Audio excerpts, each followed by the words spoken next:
Station, this is Houston. Are you ready for the event?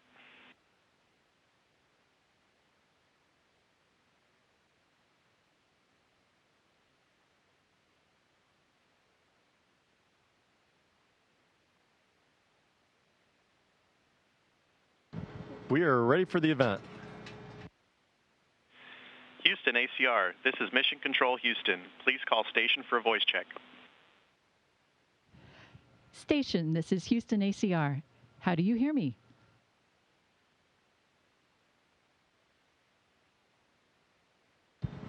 Houston ACR, we hear you loud and clear. How us? Loud and clear. Please stand by for opening remarks. Hello, I'm Teresa Moon, the principal here at Lakenheath High School. We are coming to you from the Royal Air Force Base in Lakenheath, England. Thank you so much for this opportunity. Our students have put some time into asking you some important questions, and we're just so grateful that you're going to answer them for us today. Thank you for all you do to support us in everything that you're doing out there. Hi, my name is Rod. Could you please demonstrate microgravity by flipping or floating around?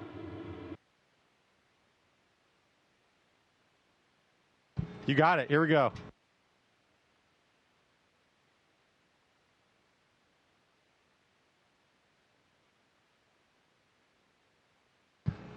How's that? I cannot do that on the ground for sure, but we can do that very easily up here. Hi, my name is Denasia. When you worked on previous projects, did you ever imagine you'd also be taking that experience to space one day?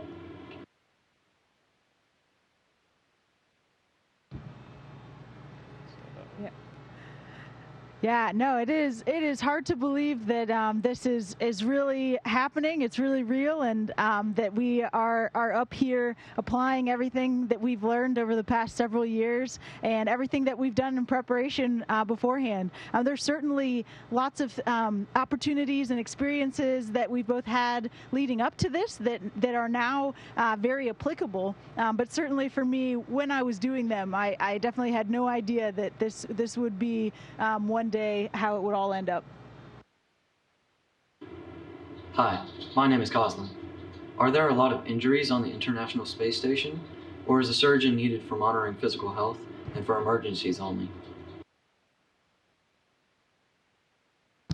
Well, that's a great question, and thankfully there are not a lot of injuries. So we try to keep our astronauts, choose really healthy astronauts, and keep them healthy on the ground and protect their health on orbit. And so thankfully there are not a lot of emergencies or even injuries or illness, but we do train 2 crew members in each crew to be crew medical officers. And in the case of this crew, my background is emergency medicine. And so I'm very grateful not to have to use that skill set while I'm up here. We have a small medical kit, and we receive training to use those procedures and equipment. But if we ever had a really significant injury, a severe illness, we always have the option of evacuating our crew members back to Earth. Great question. Thank you. Hi, my name is Ashlyn. What is the importance of space travel today, and how do the studies astronauts make help improve our daily lives? It's a great question, Ashlyn, and the answer is there are a multitude of ways that what we do up here can help affect and benefit the lives of people back on Earth. There's lots of examples that we can talk about. One that we like to talk about is our water reclaiming system. So the way that we are able to take the water in that we use up here, that we drink, and then we're able to restore it so that we can continue to use that water the next day. And that type of technology can be used elsewhere on the Earth where clean and abundant water is not available. And so those types of technologies then can be applied in those regions and help provide clean, fresh water. We also are doing lots of experiments that use microgravity as a laboratory environment. It allows us to see things in new ways that we're not able to see them on the ground, particularly when we think about how things like cells operate or how flames work. We are able to see it from a new perspective up here, and that enables us to do research in new ways and come up with new solutions that are able to help us out on on the ground. So we're super excited about all the science and technology and research we're able to do up here in this national laboratory. Hi, my name is Aiden. Were there any surprising skills or activities that you had to master that were integral to becoming an astronaut, such as learning a new language or scientific field? Great question. It's kind of a fire hose of learning when you become an astronaut candidate. You're selected into the astronaut office and then and begin astronaut training. We all come from different backgrounds. Wadi is a geologist by training. I'm a physician, and so while we bring a lot of those skills into the job, there's lots more to learn. And so we all have to learn spacewalking, robotics, space station systems. And I think one of the more challenging ones for all of us is learning the Russian language, because the major two segments of the International Space Station are the U.S. segment and the Russian segment. And so, especially for those of us that initially flew on the Soyuz spacecraft, we had to be technically proficient in Russian in order to be useful crew members. And I would say that everybody in the job, though, I mean, we're lifelong learners, and so the challenge of learning all of these new areas was one that we were eager to undertake, and one that we've enjoyed not only learning, but getting to use what we've learned here on the International Space Station. Hi, my name is Britton. How does being outside the spaceship make you feel? What is it like?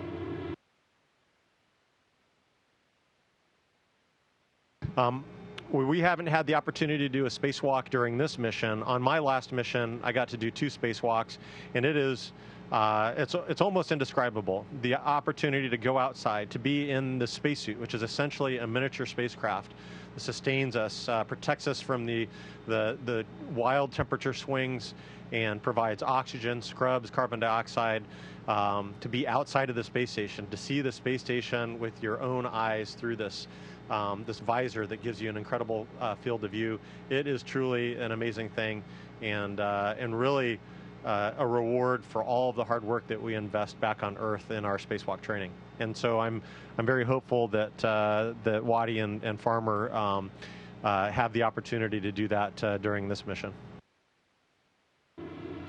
Hi, my name is Cadence. Who or what was your main inspiration to want to go to space?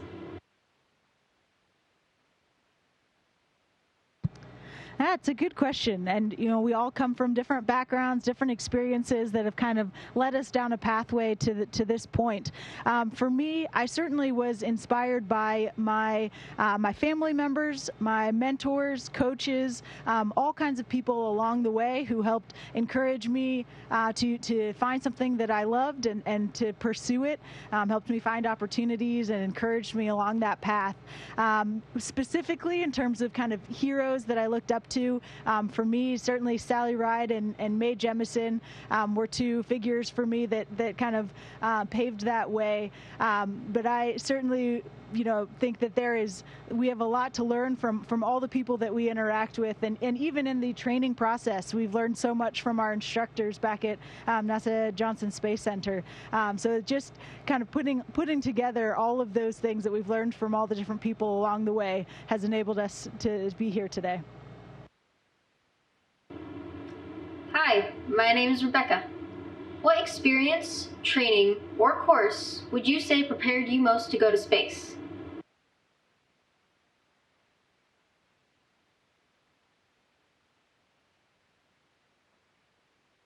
Boy, I don't think there's any one training, course, field of study that prepares you to go to space. I think, we all agree that we pursued things that were interesting to us, things that we wanted to invest our time and efforts into for a career. For me, that was medicine. It was such a privilege to serve as an emergency medicine doctor, and I know the same is for Wadi, the practice of geology and using those that education, those skills to look at Mars. And those happen to be things that were attractive to the astronaut office. And so I think our advice to everyone that is interested in someday doing this is pursue what you love, pursue what you're interested in.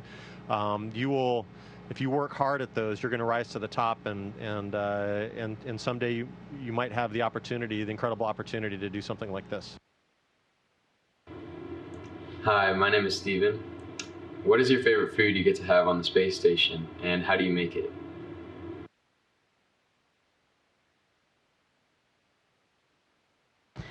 So, I'm glad you asked. Here we have shrimp fried rice. Let's see. So this is what the shrimp fried rice looks like when you first get it out of the package. It is all nice and dehydrated and delicious looking. And then when you put some water in there, hot water, let it soak for a little while, now you've got something that's actually starting to look like shrimp fried rice. And so we'll just cut open this bag and eat it right out of here with a spoon. So that gives you an idea of some of the foods that we get to enjoy up here. And our foods come looking like this. So that dehydrated food comes in a white packet, kind of like this. So we got to read what it says, and then some of our food comes in these kind of greenish envelopes. This is chocolate pudding, and so it is prepared and then either irradiated or heat treated to kill off the bacteria, which makes it very shelf stable. And for those of you who have parents that have eaten MREs, you've probably seen MREs. Our food is very, very similar to MRE food. And then our drinks come in these kind of aluminized pouches, kind of like a Capri Sun. It's got drink mix down at the bottom. We add water to this, either hot or cold, depending on the drink. So for coffee, it's going to be hot water. For this, it's just going to be the cool water. You shake it up, and then you use a straw to drink it. And we've got a lot of variety of food, and we're grateful for the work that the Food Lab has put into giving us a diverse and healthful menu. Hi, my name is Carly. What's one of your favorite memories from becoming an astronaut?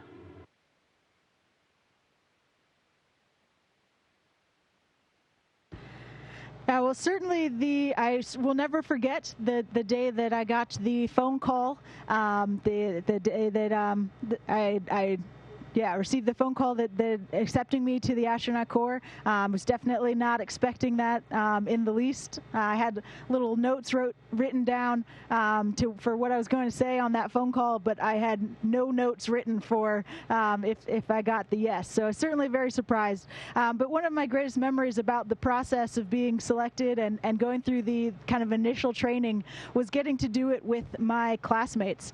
So there were 13 of us total, 11 American astronauts and 2 Canadian astronauts that were selected together and went through training together. And we all just got really close, got to know each other, know our strengths and weaknesses, and really came together as a group. And so now it's a true privilege to be able to fly with one of my classmates. Bob Hines, Farmer, is up here with me. And so it's just a joy to be able to do that. Hi, my name is Zephaniah. My question to you is, in your opinion, what is the most interesting thing you've seen or done while you're in space? There's so many cool things to see and do up here. Seeing the Earth constantly changing in different lights with different phases of the moon, different weather patterns. I think that is one of the most amazing things. In terms of things that we've done, I have to say, going through the launch process and then having this experience of getting to truly experience what it means to live and work in space, to adapt to this environment and do that on a daily basis, and to be a part of this amazing team that is accomplishing important science to extend our presence in the solar system and to make life better back on Earth. Hi, my name is Austin. Can you play video games in space, or are there other ways you prefer to entertain yourselves?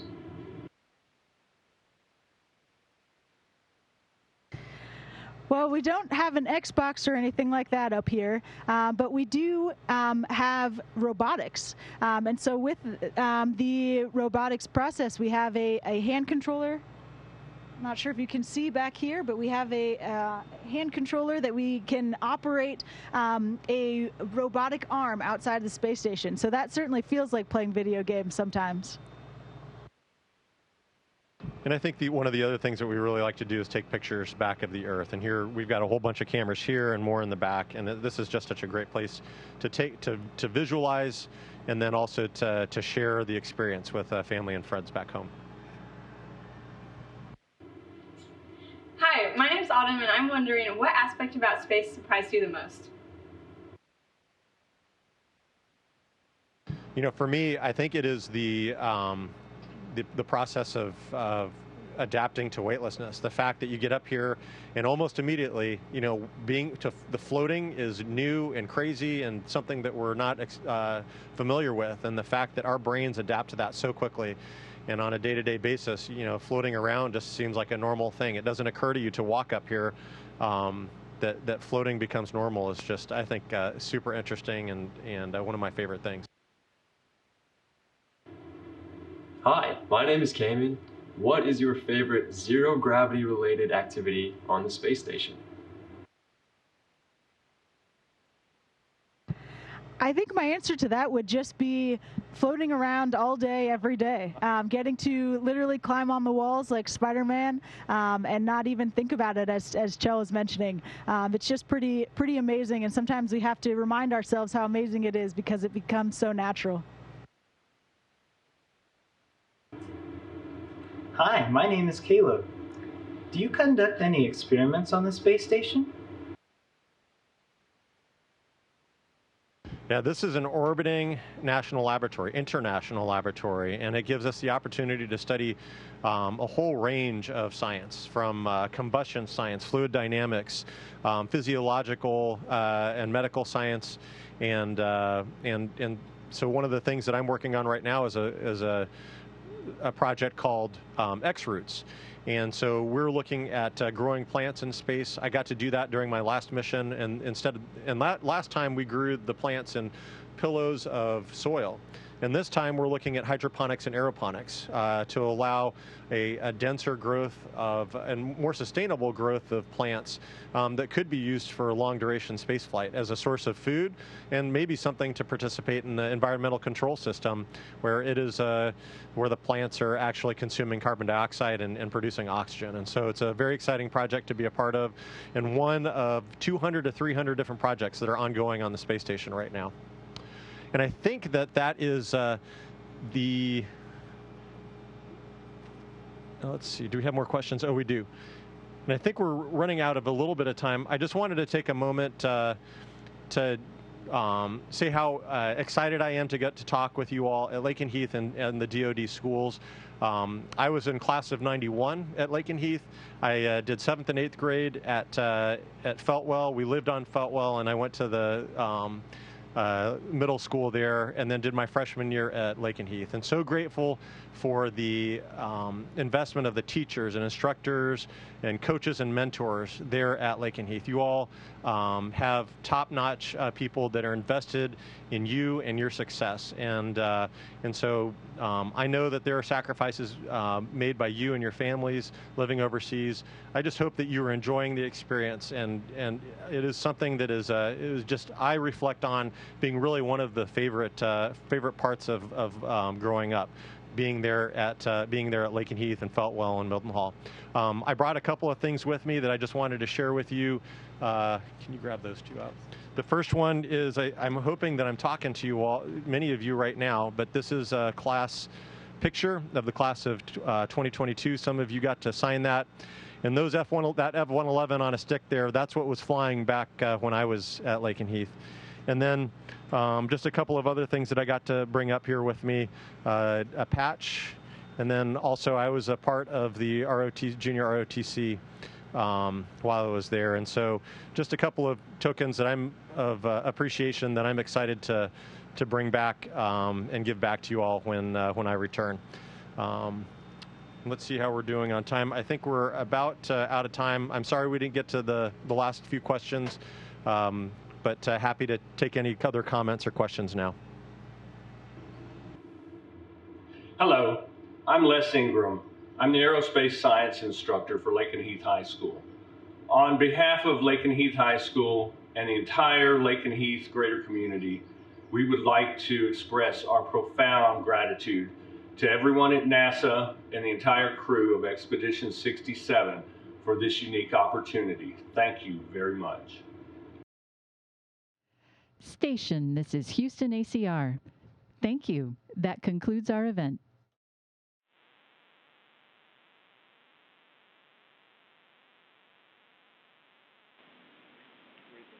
Station Houston on Space Ground 2. Thank you to all participants. Station, we are now resuming operational audio communications.